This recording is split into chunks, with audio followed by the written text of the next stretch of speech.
In the late 1880s, a group of artists, known as the Nabis, sought to revitalize painting. United by their contempt for naturalism, they developed a simplified, subjective vision, inspired by symbolism, see page 382, and Paul Gauguin. In this way they blurred the lines between fine and decorative arts. Origins and influences. The Nabis were a group of rebellious young artists who were inspired by ideas developed in the Pont-Aven artists' colony in Brittany. Here, Paul Gauguin and the 20-year-old Emile Bernard developed an alternative vision of art, based on imagination rather than real life, which aimed to capture an object's essence rather than its appearance. Inspired by stained glass windows, their new style, known as Cloissonism, was characterized by the use of simplified forms and flat areas of vivid color enclosed in strong lines.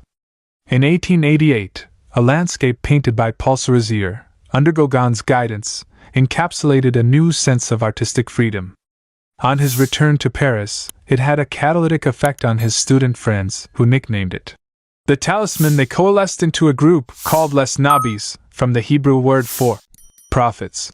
Its members, who included Paul Ranson, Maurice Denis, Pierre Bonnard, and Edouard Vuillard, promoted an all-inclusive vision of art that encompassed design and the graphic arts as well as painting. The Nabis held their first exhibition in 1889, and went on to enjoy considerable success during the 1890s. Subjects and techniques. While many of the Nabis shared a mystical Christian fervor, the two most distinguished members of the group, Bonnard and Vuillard, ignored pious themes. They focused instead on treating contemporary, everyday scenes in the new style, an approach described as intimism. The Nabis emphasized the decorative element at the expense of artistic illusion. Many worked on large-scale decorative panels and in the graphic arts. Some, such as Vuillard and Bonnard, tried to meet a demand for an all-embracing synthesis of art forms by designing stage sets for small avant-garde theaters, as well as posters and tapestries. In 1903, the movement broke up with the closure of the magazine, La Revue Blanche, their main source of support. The Talisman, Bois d'Amour, Paul Sérusier, 1888. Sérusier painted this abstract autumnal landscape on the lid of a cigar box, using exaggerated colors for greater effect. The Nabis. Pierre Bonnard. B. Fontenay UX Roses, 1867, D.L.E. Canet, 1947. Bonnard studied law before turning to a career in art. A gifted printmaker and designer, his first success came with his influential French champagne poster. Bonnard's masterful use of color came from his experience of lithography and the strong influence of Japanese prints. His palette became much richer after 1900, following the breakup of the Nabis. After moving to the south of France in the 1920s, Bonnard's subjects became limited to sunlit landscapes or bright interiors, often featuring his lifelong model, his wife Martha, bathing, dressing, or sleeping. In these paintings, everything is subordinated to the subtle rendering of light and color effects, leading to him being described as the last of the Impressionists. Lifeline. 1867, born into a wealthy French family. 1886–89, studies law in Paris before turning to art. 1890, shares a studio with Denis and Vuillard, co-founds the Nabis. 1893, first lithographs appear in La Revue Blanche. 1896, first So Zero exhibition. 1925, moves to Le Canet in the south of France. 1947, dies in Le Canet. Intimacy. The Nabis aim to capture feeling through the use of line, pattern, and color. In this asymmetrical composition, the smoke from the pipes appears to blend into the wallpaper. 1891, oil on canvas, 38x36 cm, Musée d'Orsay, Paris, France. Nude in the bath, Bonnard painted what he remembered as much as what he saw.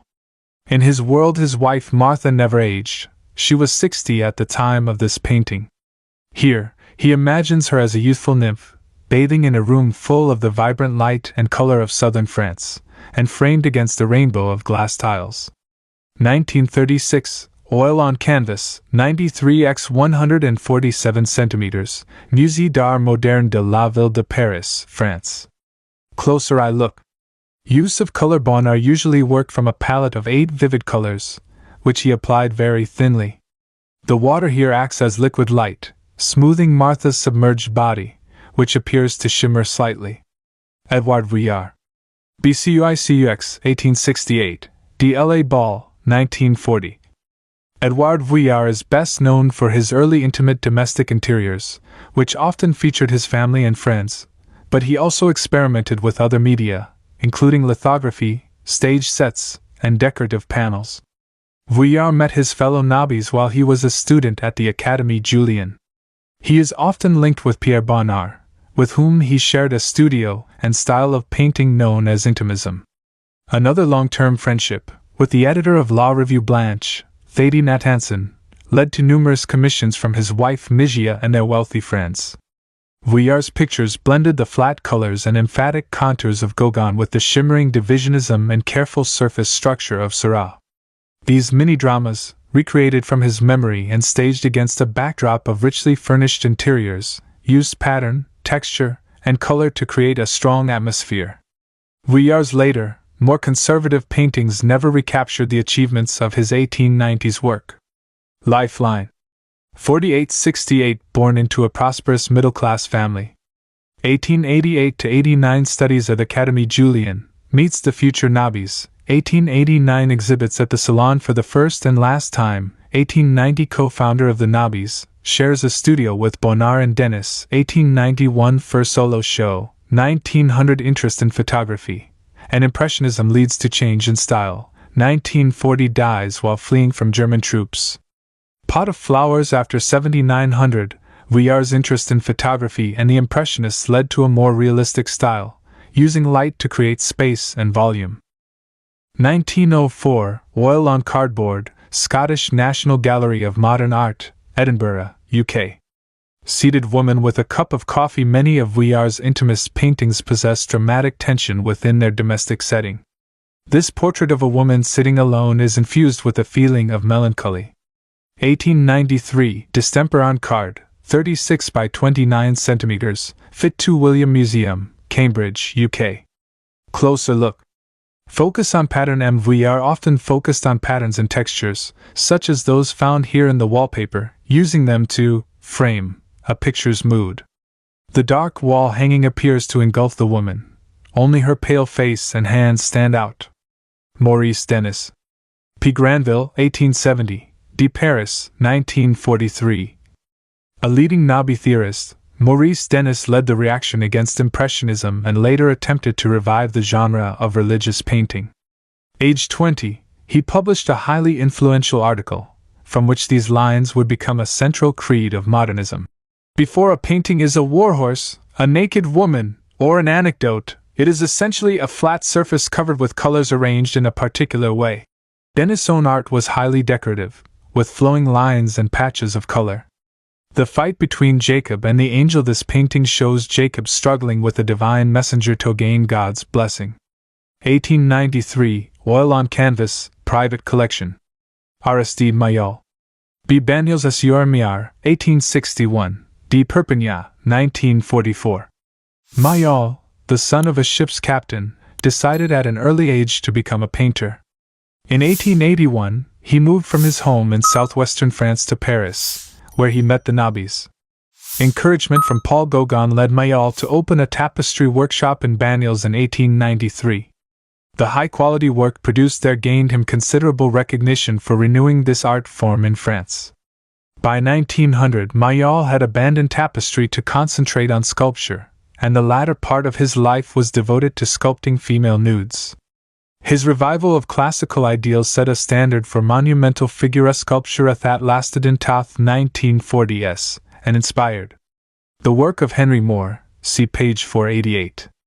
Profile of a young woman. From 1890 onwards, Maillol's links with the Nabis produced many paintings that emphasized a more decorative aspect through the harmonious balance of line and color. 1890, Oil on Canvas, 73 x 100 cm, Musée Hyacinthe Rigaud, Perpignan, France. In context.